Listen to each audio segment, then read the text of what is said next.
When it comes to retro handhelds, I feel like we're pretty lucky these days. I'm fortunate enough to own a Retroid Pocket Flip 2, which to this day I absolutely love and still use all the time. Mine still hasn't cracked, by the way. And a Steam Deck, which obviously isn't really a retro gaming handheld, but is certainly very good at pretending to be one.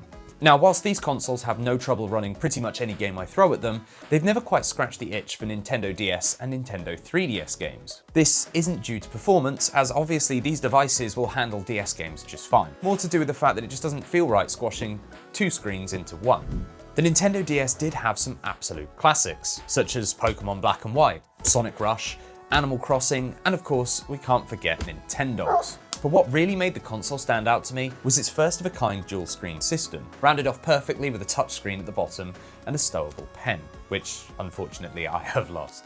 So when I heard that Anbernic were making a dual-screen Nintendo DS throwback that looked just like the original DS Lite, I once again got a little more excited than perhaps I should have. This is the Anbernic RG DS. And if you're thinking of picking one of these up to scratch that DS itch like I did, then keep watching, as I think there's a few things you need to be aware of before putting one of these into your basket.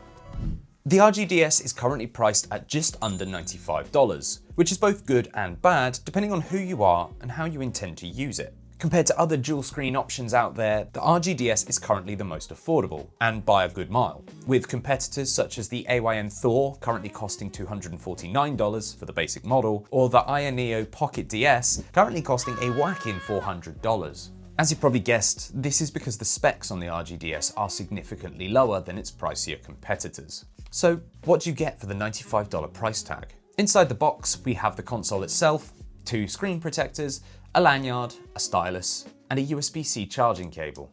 The overall feel of the device is really nice, and even feels a little bit like the original DS Lite. The opening and closing mechanism is good, and allows you to position the lid at pretty much any angle you like. I have to say though, I do miss the satisfying click noise that you get when opening an actual DS. And closing the lid will also put the device to sleep. The majority of the button layout stays true to the original console, however there are a few new additions. We now have additional L2 and R2 shoulder buttons, two emulator specific buttons that allow you to switch between your active screens or return you to the operating system home, and of course the two sunken joysticks. All of the buttons feel really sturdy and give nice feedback when pressed, and the ergonomics feel pretty good when using the D-pad. Unfortunately though, I think the joysticks are the weakest area of the controls. They're just not very comfortable to use due to the position of your hand. Reaching for the L1 and L2 buttons whilst trying to move with the left stick just stretches your hand too much and feels really unnatural. For me, it's not really a problem, as I mostly play DS games and the original DS didn't actually have a joystick. But if you're looking to play PSP games, for example, then this might be a deal breaker for you.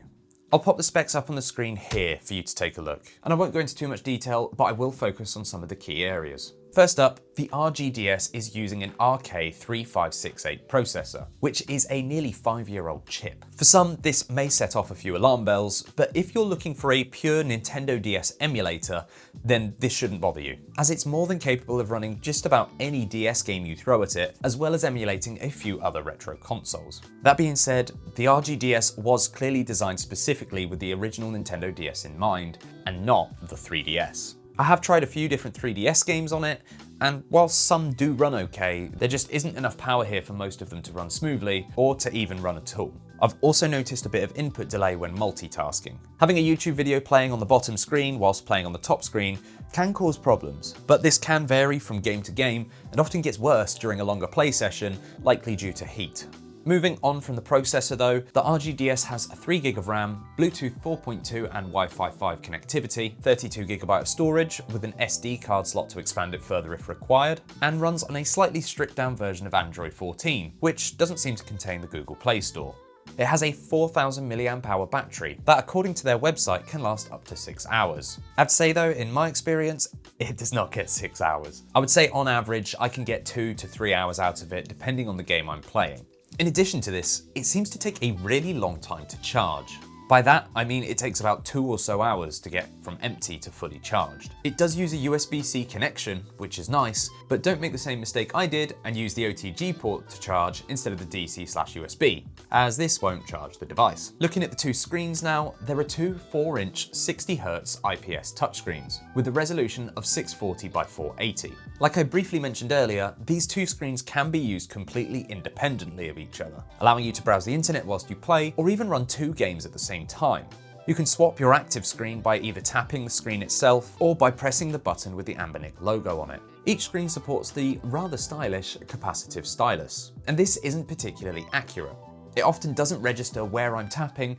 It also feels like there's a bit of a delay when moving it around the screen, and it seems to get worse as the device gets warmer. Speaking of heat, there isn't really a proper vent, fan, or output of any kind to help with this. And as a result, you will notice the device gets quite warm quite fast. It isn't hot, but it is enough heat to give you sweaty hands. So let's take a look at performance.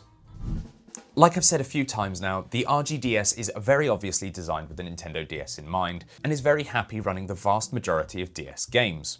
But that doesn't mean it isn't capable of running games from other consoles. The pre-installed stock OS comes with a handful of different emulators for consoles like the PSP, Game Boy Advanced, N64, and more. My overall experience with the vast majority of these pre-installed emulators has actually been pretty good, but I have found it really difficult to know which games will run well and which ones won't. For example, Monster Hunter Freedom Unite on the PSP runs perfectly without any issues. However, Ridge Racer, which is also on the PSP, has constant slowdowns and weird audio glitches, making it basically unplayable. Now, I have seen a number of reviews mentioning GammaOS, which is a community-made operating system that can apparently help improve the performance of the RGDS. Now, GammaOS is currently in preview at the time of making this video, so I haven't done any testing with it myself, but based on what others have said, I would highly recommend looking it up to see if it's something that could help you squeeze a bit more power out of this device.